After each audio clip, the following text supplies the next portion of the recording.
Hello दोस्तों, agri with Anil online classes में आपका हार्दिक स्वागत है। मैं अनिल कुमार। जैसा कि आपको साइंस से रिलेटेड जो आपका चैप्टर चल रहा था, जिसमें आपका सिलेबस के अकॉर्डिंग चल रहे थे, कल हमने आपको बायोलॉजी के पार्ट में जो मुख्य टॉपिक्स हैं उनको डिस्कशन कर लिया था। उसी के आधार पर पहला टॉपिक हमने लिया है साइटोलॉजी, कोशिका विज्ञान। तो क्वेश्चन यदि पूछा जाए कि कोशिका विज्ञान किसे कहते हैं, तो cytology study of cell means कोशिका का अध्ययन ही कोशिका विज्ञान कहलाता है। अब जैसे बात करते हैं कोशिका, तो कोशिका क्या है?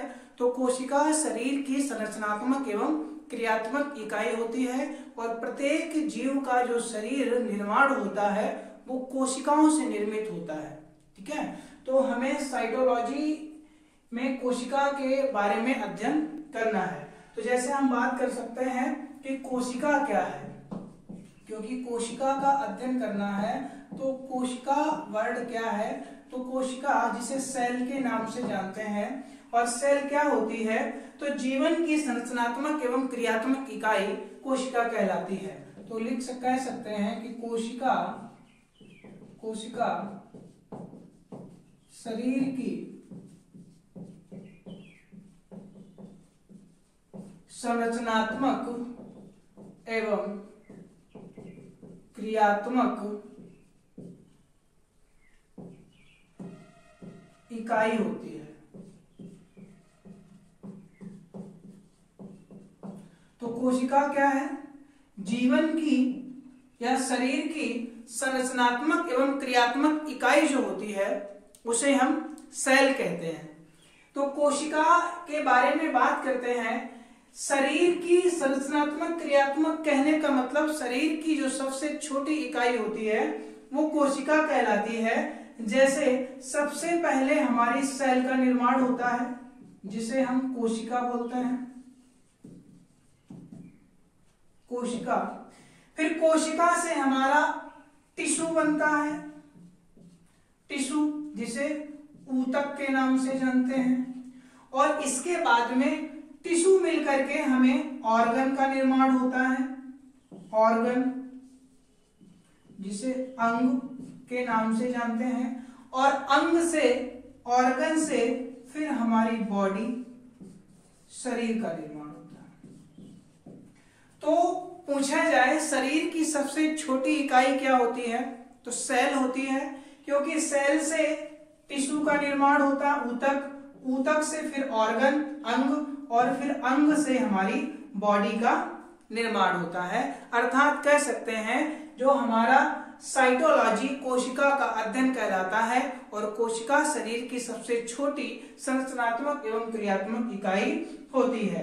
अब जैसे बात करते हैं सेल के बारे में, तो सेल की जो खोज की थी, कोशिका की खोज 1665 ईस्वी में रॉबर्ट हुक ने की थी। रॉबर्ट हुक के द्वारा की गई थी, लेकिन ये जो सेल थी वो डेड सेल थी, मृत कोशिका थी। ये जो सेल रॉबर्ट हुक ने खोज करी थी ये मृत कोशिका थी, मृत कोशिका थी, और इसे कॉर्क से खोजा था उन्होंने, कॉर्क से प्राप्त किया था। कॉर्क के टिश्यू को कन्वर्ट करके उन्होंने कॉर्क के टिश्यू से प्राप्त किया था। इन्होंने कोशिका का जिक्र सर्वप्रथम अपनी जो पुस्तक थी माइक्रोग्राफिया में किया था। माइक्रोग्राफिया काफी बार पूछी गई है कि माइक्रोग्राफिया पुस्तक किसके द्वारा लिखित है, तो ये रॉबर्ट हुक ने, या कह सकते हैं रॉबर्ट हुक के द्वारा लिखित पुस्तक है। रॉबर्ट हुक की पुस्तक जो है माइक्रोग्राफिया, इन्होंने ही सर्वप्रथम कोशिका का जिक्र इसमें किया था। जबकि जीवित कोशिका की बात करते हैं,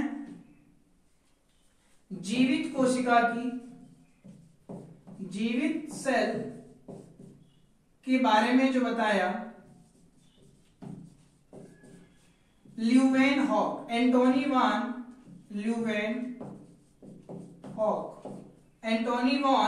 ल्यूवेनहॉक ने 1673 के समथिंग इन्होंने इसको बताया। तो ये तो रहा कोशिका की खोज के बारे में कि जीवित कोशिका की खोज किसने की थी, तो ल्यूवेनहॉक ने की थी। मृत कोशिका की या सबसे पहले खोज किसने की थी, तो की थी किसने, रॉबर्ट हुक के द्वारा की गई थी 1665 ईस्वी में। इसी बीच में दो वैज्ञानिक और आते हैं, स्लाइडन और श्वान। वैज्ञानिक क्या नाम है, स्लाइडन और श्वान नाम के दो वैज्ञानिक आते हैं जिन्होंने कोशिका सिद्धांत प्रस्तुत किया। कोशिका सिद्धांत प्रस्तुत किया। तो बात की जाए कि कोशिका सिद्धांत किसने प्रस्तुत किया, तो स्लाइडन और श्वान के द्वारा दिया गया। इन्होंने इस सिद्धांत में कहा था कि प्रत्येक जीव का निर्धारण छोटी छोटी कोशिकाओं से हुआ है।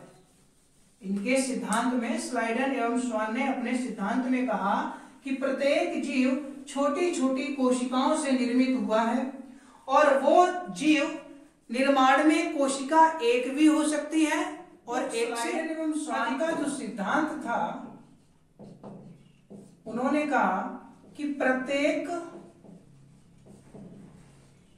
जीव का निर्माण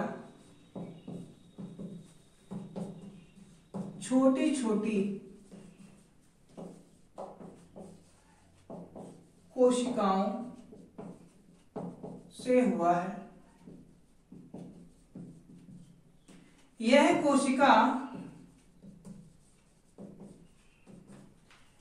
एक भी हो सकती है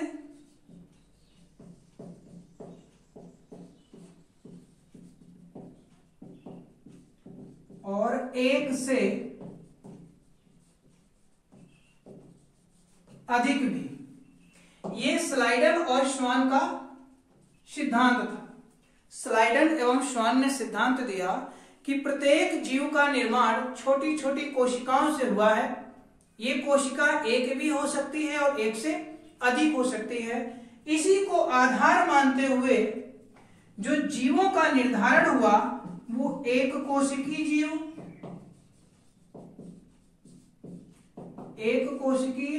जीव जिसे हमने यूनिसेलुलर के नाम से जाना। इसके अंतर्गत जैसे आपका अमीबा आ जाएगा, पैरामीशियम,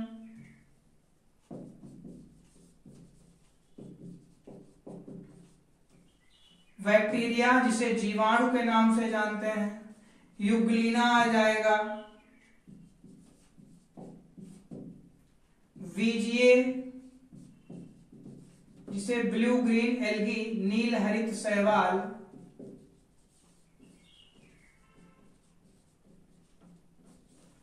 माइकोप्लाज्मा,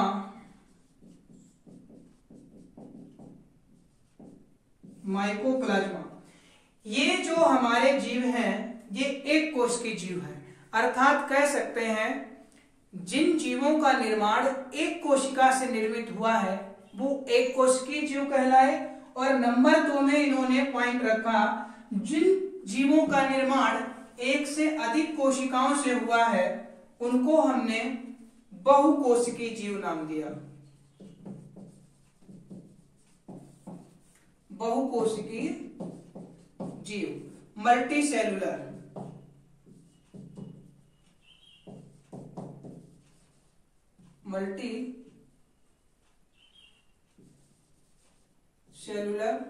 जीव कहलाए। तो इसमें हमारे क्या आ जाएंगे, सुविकसित कोशिकांग वाले पौधे, मनुष्य, चाहे वो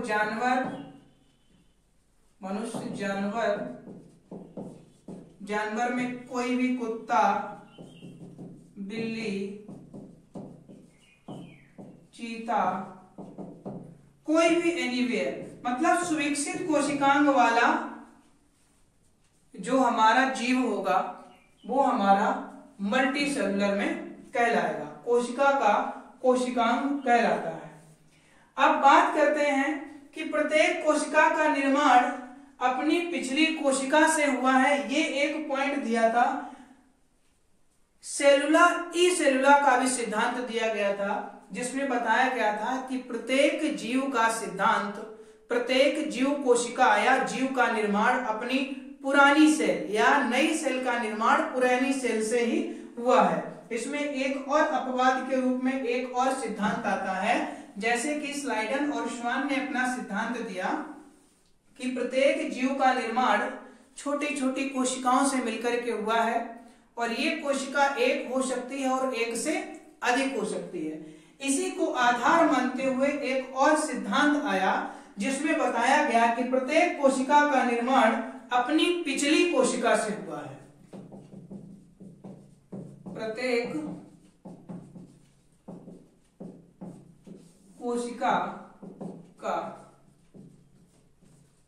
निर्माण अपनी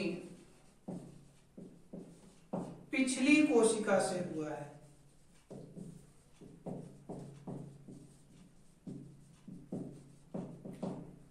इसी सिद्धांत को सेलुला ई सेलुला सिद्धांत भी कहा गया।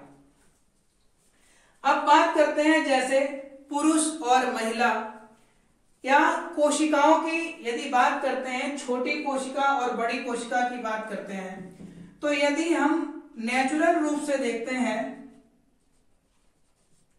प्राकृतिक रूप से,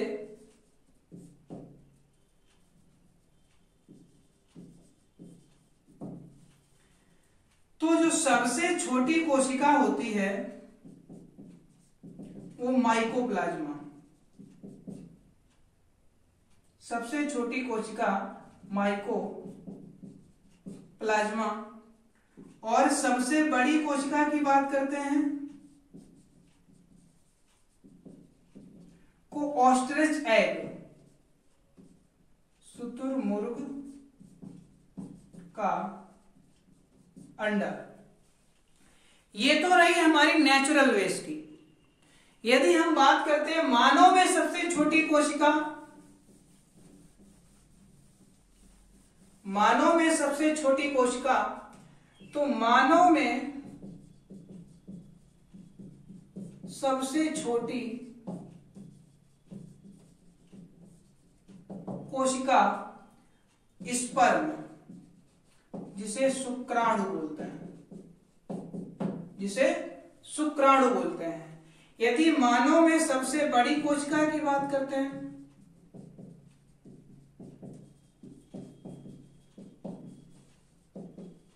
सबसे बड़ी कोशिका, तो ये हो जाता है ओवम,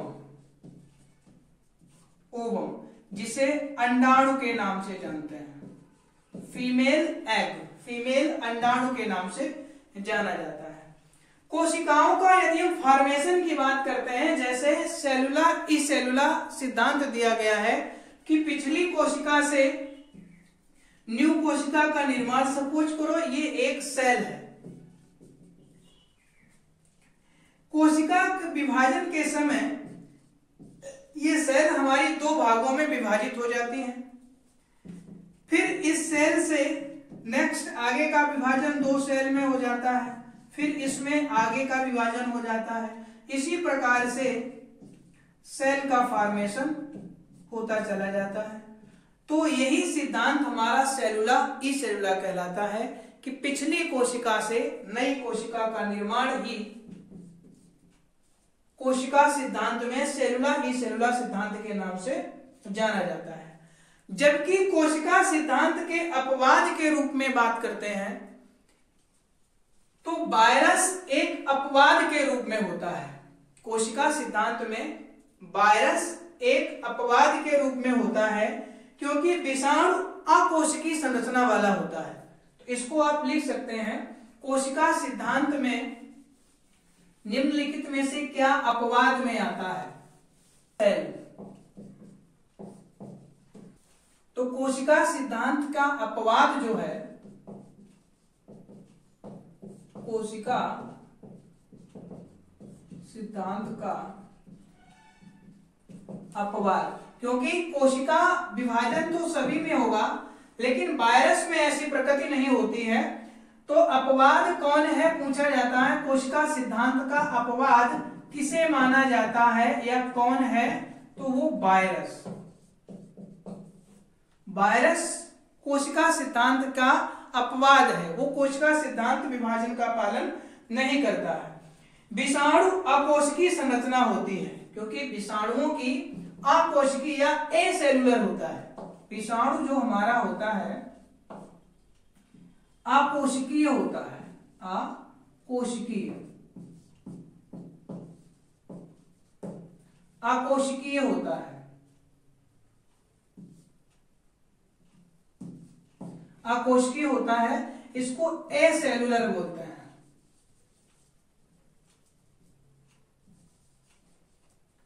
ए सेलुलर के रूप में जानते हैं। तो पूछा जाए कोशिका सिद्धांत का अपवाद किसे कहा जाता है, तो वायरस को कोशिका सिद्धांत का अपवाद कहा जाता है। कोशिका, तो इतना तो हमने सेल को हम मुख्य दो भागों में, मेन दो भागों में इसको हम विभाजित करते हैं।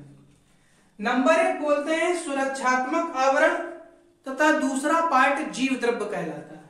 पहले पार्ट को हम 1 नंबर में सुरक्षात्मक आवरण,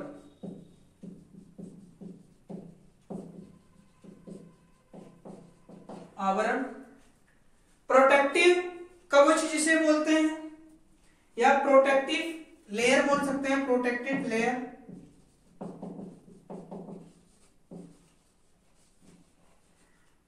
प्रोटेक्टेड लेयर। दूसरा हमारा हो जाता है जीव द्रव्य, जीव द्रव्य जिसे हम प्रोटोप्लाज्म,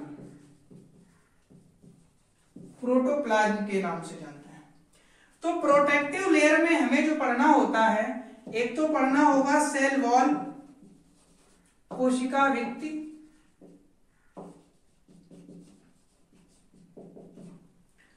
दूसरा इसमें हमें पढ़ना होता है सेल मेम्ब्रेन जिसे कोशिका झिल्ली के रूप में जानते हैं, सेल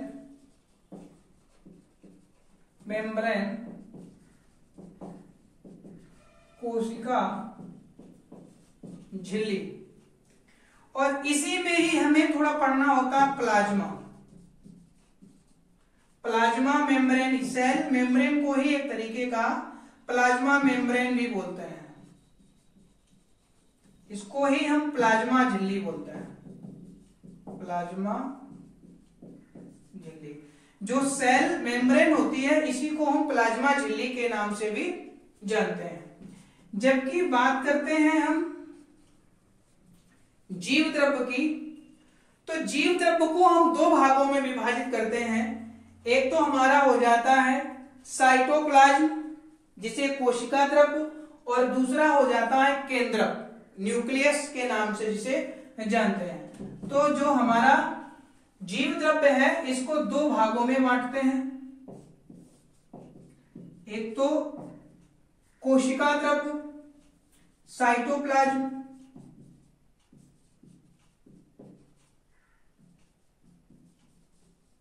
कोशिका द्रव्य, दूसरा हो जाता है न्यूक्लियस,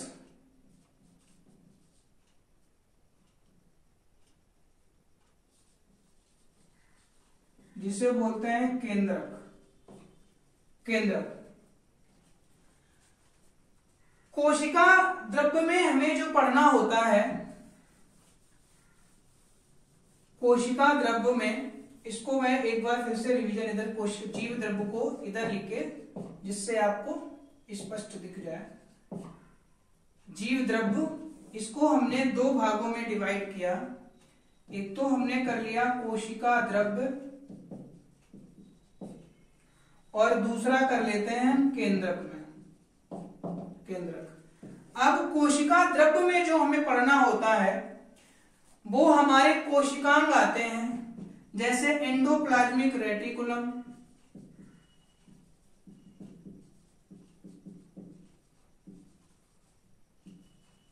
जिसे अंतःप्रदब्बी जालिका बोलते हैं, अंतःप्रदब्बी जालिका। इसके बाद हमें राइबोसोम पढ़ना होता है, राइबोसोम, लाइसोसोम,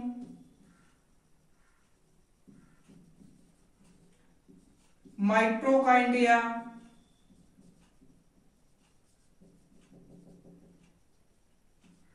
माइटोकॉन्ड्रिया, क्लोरोप्लास्ट जिसे लवक के नाम से जानते हैं, प्लास्टिड,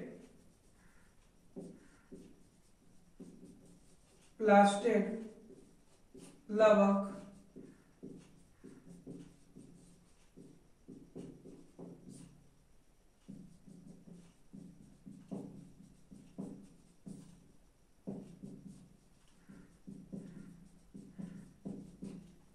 और गाल्जी काय, गोल्जी काय, गाल्जी बॉडी,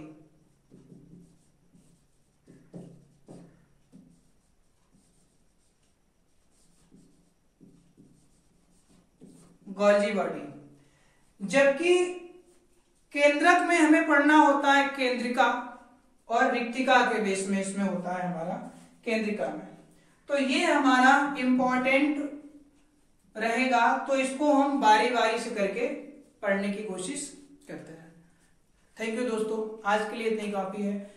दोस्तों आप हमारे channel agri with Anil online को सब्सक्राइब कर लें, जिससे आगामी वीडियो की और बेल आइकन को दबा लें, जिससे कि आगामी वीडियो की नोटिफिकेशन आप तक पहुंचता रहे। थैंक यू दोस्तों, जय हिंद।